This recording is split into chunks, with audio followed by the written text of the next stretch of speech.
Bill, we always hear that God is the creator. Okay, sounds simple. But what is the creation? What is a world? It's not so simple as people think. Well, I think the doctrine of creation means that God is the source of all reality outside himself, that apart from God, everything else has been brought into being by God. Now, what is everything else? Well, it would include all reality, whatever realms of reality you might think it exists. It would be all physical, concrete objects. It would be time and space themselves. It would be any realms of spiritual reality that you might believe exist, such as angels and other spiritual beings.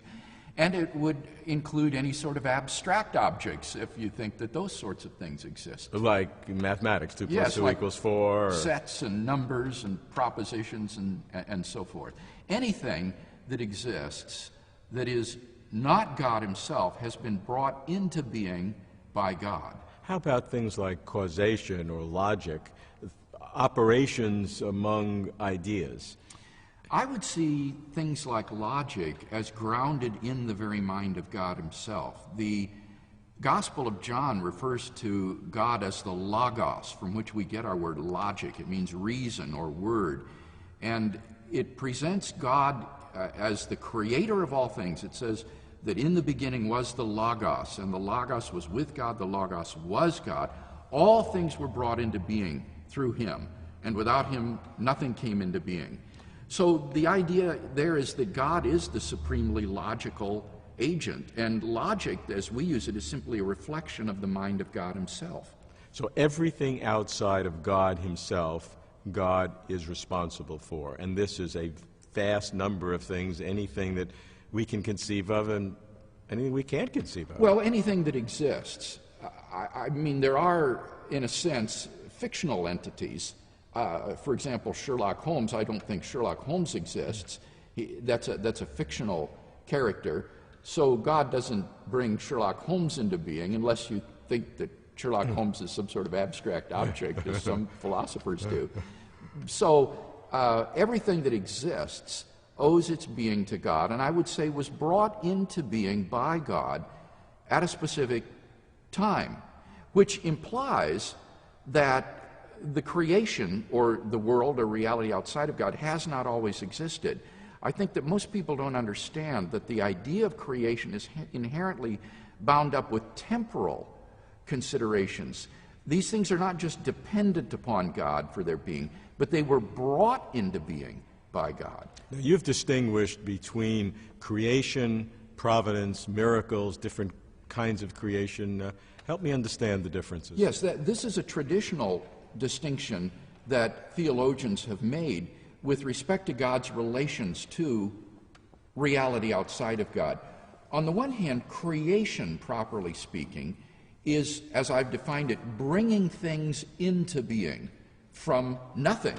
God is the efficient cause of everything that exists. That is to say, he produced it, he brought it into existence. But he's not the material cause. He's not the stuff out of which things are made. God not only created the things, he created the stuff out of which they're made, space and time and matter and energy. All of these owe their being to God, and he brought them into being at some point in the finite past. Now, in addition to that initial act of creation, theologians have typically talked about God's conservation of the world in being. That is to say, keeping it going. Yes, that he preserves them in being. And were he to withdraw his conserving power, the world would be annihilated. It would vanish in the blink of an eye. Now, that's not doesn't sound necessarily true. I mean, you could be a creator in having something created and not needed to continue with it. Well, I guess the whole discussion is whether or not, given God's initial creation of things have any sort of ability to exist endure on their in own. being on their own.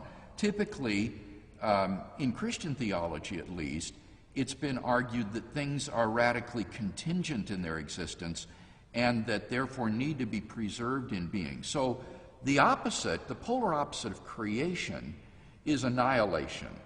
And God could create things by bringing them into being, and he could annihilate them by simply withdrawing his sustaining, conserving power, and they would vanish into non-being. The distinction being that for God to annihilate what he created, he has to withdraw his preserving action as opposed to making an affirmative decision to annihilate.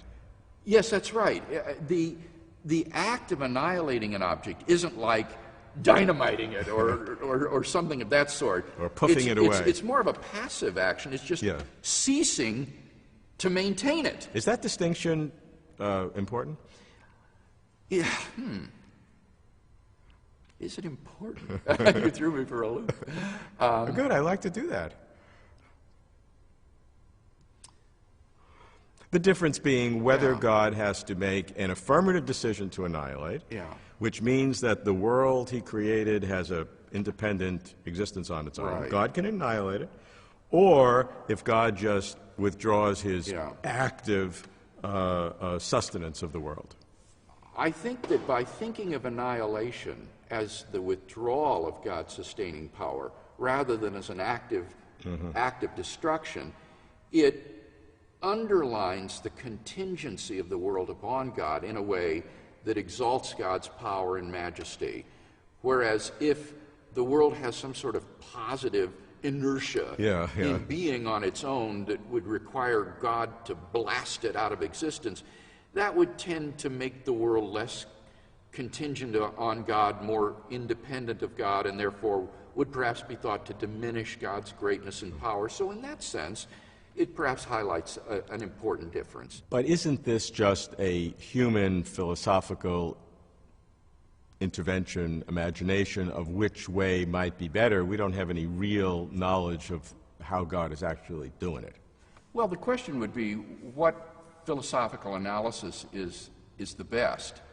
And I think those who would argue in favor of divine conservation would say that God's status as creator and source of all being would require him to maintain things in being, rather than think that these beings have some sort of ability to be sustained in existence on their own.